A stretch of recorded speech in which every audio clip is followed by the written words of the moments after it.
ఇప్పుడు నేను దీపం పెట్టానే, ఇదే అఖండ దీపం. అదిగో అక్కడ గొల్ల మండపం తర్వాత కనపడుతుందే, అదే మహాద్వారం. అది దాటితే ధ్వజస్తంభం, వెండివాకిలి.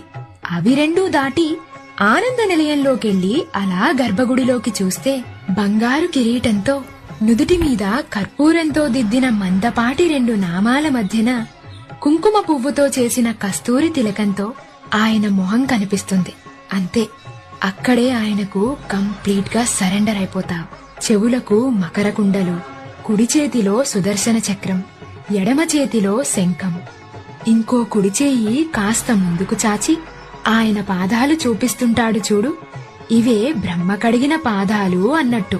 ఇంకో ఎడమ చెయ్యి నేనున్నాను నీకంటూ అభయమిస్తుంటుంది. కుడి ఎద మీద లక్ష్మీదేవి, ఎడమ ఎద మీద పద్మావతీదేవి.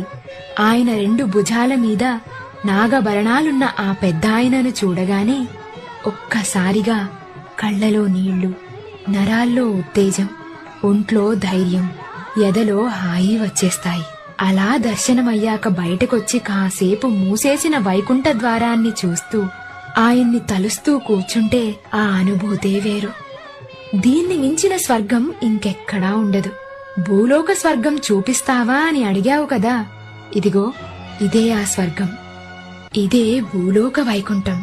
ఇదిగాక సౌభాగ్యం, ఇదిగాక తపము, మరి ఇదిగాక వైభవం బికనొకటి లేదు. ఒక్కసారి గోవిందా గోవిందా అని పిలిచి చూడు, నీ వైపు చూస్తాడు.